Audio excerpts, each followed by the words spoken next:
Vous êtes PDG du groupe LDLC. Merci d'avoir répondu à notre invitation. Nous avons proposé de nous rencontrer en visio suite à la décision de votre entreprise, à votre décision de mettre en place la semaine des 4 jours. Alors tout d'abord, est-ce que vous pouvez nous présenter votre groupe, votre entreprise, LDLC? Je crois que vous êtes dans la région lyonnaise. Voilà, quel est votre secteur d'activité? Quels sont vos métiers?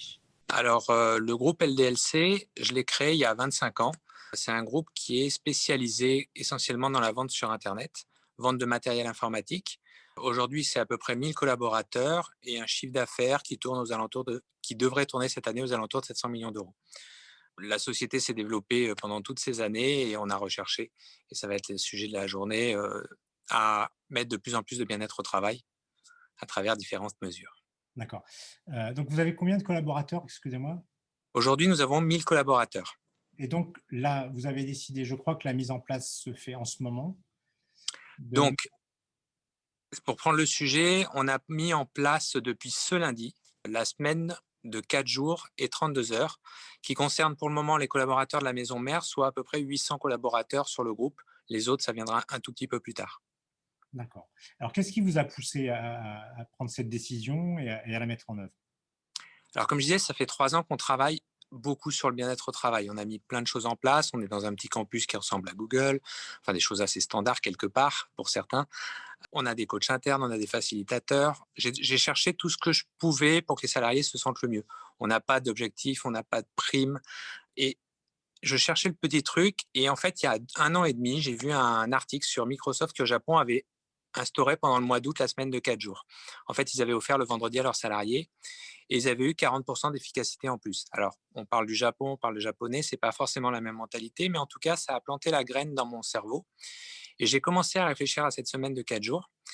Et je me suis dit qu'effectivement, si je donnais un jour aux équipes, ça permettrait aux personnes, dans cette journée-là, de faire tout ce que finalement on repousse le soir, on fait le week-end, qui fait qu'on n'a jamais des vraies soirées, jamais un vrai week-end, et que ce jour-là leur permettrait de faire tout ça. J'allais même dire de faire ce qu'ils font des fois au travail, c'est-à-dire préparer les vacances sur leur ordinateur, parce que de temps en temps, on le fait tous, c'est pratique. Et en fait, en ayant une journée dans la semaine, rien que pour eux, ça peut permettre de libérer tout ça. Et quand arrive le week-end, ils sont vraiment avec un véritable week-end en famille. Et l'idée et le pari que je faisais derrière, c'est de me dire, en plus en faisant ça, je suis sûr que les 4 jours qui vont me rester, ils vont être beaucoup plus efficaces parce que reposés, parce que bien dans leur tête, pas de stress, ils ont eu le temps de tout faire. Et en plus, ils vivent vraiment leur vie à côté. Ça pose quand même, j'imagine, des questions d'organisation sur ces 4 jours de travail. Donc, Alors, oui, parce qu'on est une société, en plus, comme je disais, on est une société de e-commerce, forcément, on vend tous les jours, on a 5 jours de travail, on ne peut pas réduire à 4 jours, on n'est pas comme Microsoft, c'est pas le vendredi qui est posé et on travaille 4 jours. Il a fallu effectivement s'organiser pour que la société fonctionne malgré le fait qu'on soit en 4 jours. Quand on a voulu le mettre en place, j'avais dans l'idée que ce soit le mercredi ou le jeudi ou le vendredi, les journées. Finalement, ils ont travaillé dessus et c'est n'importe quel jour de la semaine, avec essentiellement 2 jours qui ont été choisis, qui étaient le mercredi et le vendredi, qui ont été même trop choisis. Ça ne marchait pas. Donc la solution qu'ils ont trouvée, c'est d'être en binôme, c'est-à-dire qu'il y en a qui vont avoir la semaine paire et semaine impaire, le vendredi qu'ils souhaitaient, plus un autre jour dans la semaine pour équilibrer. Comme ça, l'intégralité des salariés a eu au moins le jour qu'ils voulaient, plus un autre jour dans la semaine, une semaine sur deux, ce qui a permis d'arriver à un compromis qui fait qu'aujourd'hui tout le monde est content. comment vous avez procédé? Vous avez consulté les salariés? Alors, on a consulté, c'est les salariés. En fait, moi, j'ai posé la mise en place, ça s'est passé au NAO en juin l'année dernière. J'ai demandé à ce qu'on prépare un accord de travail là-dessus. NAO, c'est? Négociation annuelle obligatoire. Merci. J'ai donc demandé à ce qu'on travaille là-dessus, ce qui a un petit peu surpris d'ailleurs les équipes, que ce soit moi qui le demande. Et on a travaillé pendant 6 mois sur les plannings et comment on allait pouvoir le mettre en place. Parce que au-delà de simplement donner l'idée, c'était pas si simple, ne serait-ce que parce qu'on sort du cadre de la loi. Les 32 heures, ça n'existe pas. Il y a eu des tentatives avec un cadre autrefois, mais aujourd'hui, il n'y a rien qui existe. Et donc, pour y arriver, ils ont eu pas mal de choses à mettre en place. Ils ont eu en particulier, par exemple, le fait qu'il ne fallait pas perdre sur les retraites. Donc aujourd'hui, pour arriver là-dessus, l'intégralité des... Ah oui, il y a un petit détail, tous les salariés, évidemment, n'ont pas eu de baisse de salaire dans ce cadre-là. Ils sont payés sur la base de 35 heures. Et donc, en fait, les taux horaires ont été revus pour que sur ces 32 heures, les taux horaires soient appliqués de telle façon qu'aujourd'hui, je n'ai que des salariés à temps partiel, mais qui ne perdent rien sur leur retraite et qui ont un meilleur taux horaire qu'avant. Une des autres difficultés, c'était justement cette gestion de la semaine de fonctionnement, et c'est là qu'ils ont mis en place, quand c'était nécessaire, il y a des gens qui ont le jour qu'ils voulaient et uniquement celui-là, ces notions de binôme. Et le fait que, contrairement à ce que j'avais pensé, où ce serait le mercredi, jeudi, vendredi, bah, finalement, ils se sont étalés les jours sur toute la semaine, avec clairement un gros focus sur le mercredi et le vendredi en fonction des besoins de chacun. Comment ça a été pris par les salariés? Alors, Ça quand change, ça ça change je pense que c'est plutôt une bonne nouvelle, mais ça change quand même les habitudes, les organisations. Alors ça change les habitudes, ça change les organisations, et même moi, j'avais même pas imaginé tout ce que ça pourrait faire naître dans leur tête, parce qu'il y en a qui m'ont raconté qu'ils allaient pouvoir se lancer sur un projet pendant cette journée. Je croisais une salariée en lui disant, bah ça y est, tu vas pouvoir garder tes enfants le mercredi. Elle m'a fait, mais non, surtout pas. Le mercredi, je garde la nounou et moi, je me prends le lundi, j'aurai ni mon mari ni les enfants.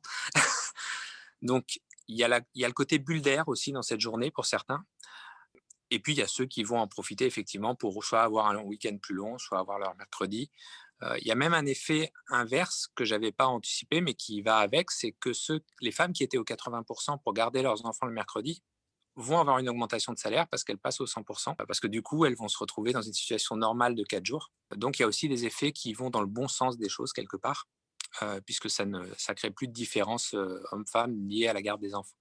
Et puis un autre effet qui était amusant, c'était sur les heures supplémentaires, parce que en fin d'année, on a beaucoup plus de travail et on ouvre le samedi pour rattraper le travail qui manque. Et il y a des personnes qui ne pouvaient jamais venir le samedi, garde du week-end, et qui là sont contentes parce qu'elles vont pouvoir avoir des heures supplémentaires en semaine sur le jour qui va devenir off. Donc en fait, il y a même des effets que je n'avais pas imaginés qui sont encore plus bénéfiques. Donc voilà, dans l'organisation, comment globalement tout s'est mis en place et comment les gens le prennent. Il y a eu au moment où je l'ai annoncé, il y a eu quelques craintes de la part des managers qui sont vite résorbées, mais il y a eu des craintes sur l'organisation et puis sur leur travail à eux pour les plus impliqués, parce que ceux qui sont sur 5 jours et qui sont vraiment impliqués m'ont dit, mais Laurent, moi en 4 jours, je ne pourrais plus faire mon travail. Est-ce que j'aurais le droit à une exception? Et je leur ai interdit les exceptions en leur disant qu'il fallait apprendre à déléguer. C'est-à-dire qu'effectivement, ils sont impliqués. Enfin, les gens qui m'ont dit ça sont vraiment des personnes qui sont à fond et qui comptent pas leurs heures. Et j'ai vraiment insisté sur le fait que je préférais qu'ils apprennent à déléguer et qu'ils prennent cette journée, qu'ils apprennent à vivre avec cette journée, plutôt que, même si je savais qu'ils étaient impliqués, de chercher à aller toujours plus loin. Il y a eu une dernière chose aussi dans les conséquences, c'est que les cadres qui étaient en forfait jour ont perdu leur RTT. Comme ils ont récupéré 37 jours de plus que ce qu'ils avaient avec les RTT, ils n'ont plus d'RTT aujourd'hui. Donc oui, une autre question, c'est quel coût pour l'entreprise et est-ce que la mise en place de ce nouveau temps de travail nécessite des embauches? Alors, le coût pour l'entreprise, c'est justement ces embauches. Il y a eu quelques économies parce qu'il va y avoir des charges en moins, les salariés n'étant pas là, il y a des ordinateurs qui ne vont pas tourner ou autre, mais ça, c'est très faible. S'il y a une économie qu'on va voir qui compte un petit peu plus que les autres, même si ça ne compense pas du tout, c'était une remarque d'un salarié qui disait on va plus avoir 5 tickets resto par semaine, mais plus que 4. Oui, c'est exact. Je n'y avais pas pensé, mais on pense à tout. Mais au-delà de ça, oui, il y a un coût parce qu'il y a des embauches, parce que autant le pari que je fais, c'est que dans les postes de bureau, les gens sauront compenser les 3 heures qui va me manquer à la fin. Autant il y a des postes où c'est pas possible. La logistique, les gens vont pas se mettre à faire 55 colis au lieu de 50 colis à l'heure sous prétexte qu'ils font un petit peu moins d'heures. Ou encore sur la relation client qui est ouverte de 7 heures à 19 heures. Bah, j'ai besoin des heures et c'est pas une question de travail, c'est une question de temps horaire à maintenir. Donc, tout ça, ça va nécessiter des embauches et on estime entre 20 et 30 embauches qui va être un coût pour la société d'à peu près 1 million d'euros. Et les embauches là sont engagées ou Alors, il y a des embauches engagées, il y a des embauches. On vient de passer une période chargée où on avait embauché un petit peu par anticipation. Il y a des embauches qui sont en cours. Il y a des équipes qui tentent d'optimiser et qui cherchent à pas engager. Bon, ils ont le droit, ils le savent. Donc, ils feront au fur et à mesure des besoins et de ce qu'ils pensent qu'ils auront besoin. est-ce que vous vous êtes donné un temps d'expérimentation? Si je me suis trompé, tant pis pour moi, ça me coûte 1 million d'euros. Il y a une chose qui est très intéressante, c'est qu'on l'a annoncé il y a 6 mois et la motivation et le gain de motivation, je l'ai déjà eu dans les équipes. Rien que le fait de savoir qu'on allait dans ce sens, il y a déjà cet effet bénéfique sur les équipes et Bon, ça fonctionne depuis lundi. Le truc qu'on a à caler qui est amusant en ce moment, c'est qu'on ne sait pas quels jours sont absents les gens. Donc, il va nous falloir 2, 3 semaines pour se caler sur les absences de chacun et savoir dans nos interlocuteurs habituels quels jours on ne peut pas les joindre. Mais globalement, ça fait 6 mois que l'entreprise est déjà reboostée par ça, indépendamment du fait que ce n'était pas encore en place. C'est vraiment très intéressant, c'est-à-dire qu'une fois que les gens ont travaillé pendant 6 mois dessus, aujourd'hui, ils sont tous convaincus que ça va marcher.